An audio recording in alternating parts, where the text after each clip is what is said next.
Bonjour et bienvenue pour la dernière vidéo pour le Plible 2019 puisque je vais parler du dernier finaliste qui me restait à lire. Comme d'habitude, je mets toutes les informations pour le prix en barre d'infos, donc n'hésitez pas à les regarder. Et du coup, le dernier livre dont je vais vous parler, bon, vous l'avez déjà vu sur le titre de la vidéo, mais il s'agit de Rouille, écrit par Floriane Soulas et qui est publié chez Scrinéo.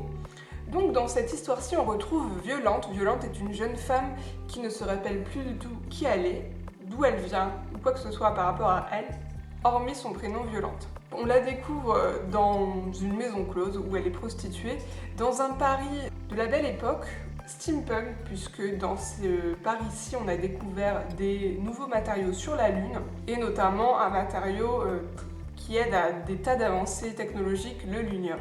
Violante cherche à trouver son passé, sauf qu'en fait sa meilleure amie se fait assassiner et du coup les deux seront peut-être liés. Ce livre-ci, je l'ai vraiment beaucoup apprécié. Je trouve qu'il y a énormément d'action. Le pari décrit est juste magnifique. Enfin, j'ai beaucoup apprécié. Bon, par contre, comment les gens du 19e siècle se sont retrouvés sur la Lune, ça par contre j'ai pas compris et il l'explique pas. Je trouve ça un peu tiré par les cheveux. Mais hormis ça, j'ai vraiment été séduite par l'ambiance de ce roman-ci. Le petit truc étant que l'on ne suit que les gens qui vivent dans les bas-fonds de Paris et non les nobles. En fait, on est soit dans la ferraille, donc une espèce de décharge, soit dans des quartiers où il y a des prostituées et du trafic de drogue, soit dans la maison close ou Violante. Donc c'est les trois principaux endroits où on se retrouve lors du roman. Et ça change un petit peu, en fait, on n'a pas du tout le glamour que l'on peut avoir donc, des fois dans les romans steampunk, où ça se passe donc dans les classes un petit peu plus élevées de la société. Là, non, on est vraiment au plus bas. Et on se dit que finalement, les gens qui sont au plus bas, les petits malfrats et tout ça, ce ne sont pas les pires de la société, honnêtement, comparé aux grands du monde. Il se passe des choses assez peu ragoûtantes liées à la technologie. Une espèce d'eugénisme dont on ne saisit pas tout à fait le propos. Dans ce livre-ci, on se demande pourquoi certaines expériences sont menées. Puis on a ce malaise que ressent Violante vis-à-vis de la technologie, des manipulations qu'ils font sur les animaux notamment. Donc par exemple, ils manipulent les os d'un chien de telle façon qu'il reste tout le temps un petit chiot. Et on voit ce malaise que ressent Violante en se disant est-ce que c'est un peu éthique cette manipulation finalement? Et c'est très intéressant de découvrir ce thème-ci via en fait les romans steampunk, puisque c'est un peu aussi le thème du moment, la manipulation génétique, etc. Et là c'est amené par un biais donc un petit peu plus mécanique, on va dire, et c'est vraiment pas trop mal pour faire avancer la réflexion. Jusqu'où on est prêt à aller du coup pour modifier l'humain ou l'animal. Puis j'avoue que j'ai beaucoup apprécié les personnages du roman. Violante notamment est une jeune femme qui ne se laisse pas du tout abattre.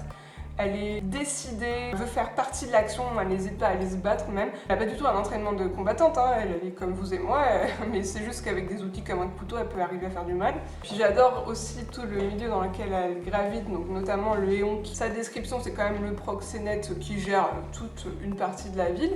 On pourrait dire que c'est vraiment quelqu'un de très méchant, mais en fait non, il a quand même des bons côtés. Donc j'ai beaucoup apprécié cette ambivalence des personnages, à l'égal de Violante qui peut paraître des fois très fragile, mais aussi très forte. Il y a également Jules qui est le plus jeune des malfrats, qui a un petit côté attendrissant, qui a un passé qui est vraiment attendrissant également. Je vais pas trop en dire parce que j'ai l'impression que je m'étale beaucoup sur ce roman-ci. En bref, j'ai adoré ce roman. Franchement, ça a été une très bonne lecture.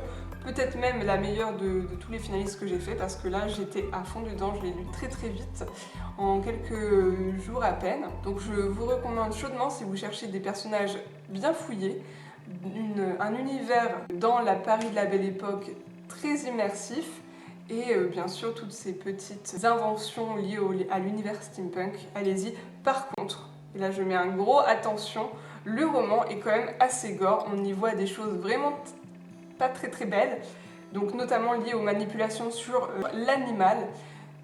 Donc il y a du sang, honnêtement il y a du sang, il y a de la charcutaille, hein, on est un peu sur les bouchers qui se fait charcuter, enfin voilà, c'est pas très beau. Donc pour les âmes sensibles, quand même, y aller doucement parce que c'était un peu dégoûtant. Et à contrario, ça m'a beaucoup moins choqué que par exemple en fait le cannibalisme dans Le Dieu Oiseau. alors que honnêtement, niveau sanglant, etc., c'est la même chose. Donc vraiment, je pense que dans le duo oiseau, c'est vraiment le cannibalisme qui m'a vraiment dérangée. Donc voici pour ce roman et pour mon aventure sur le Plip 2019. J'aime beaucoup participer à cette aventure et bon, il est assez logique que je vais renouveler encore pour 2020 si on me le permet, bien sûr.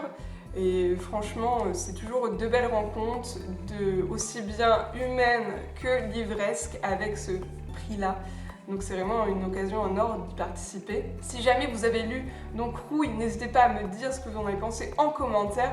Si jamais vous avez des suggestions dans le style de Rouille, dans le style steampunk, n'hésitez pas également en commentaire. Et moi je vous dis à bientôt pour une prochaine vidéo et bisous bisous.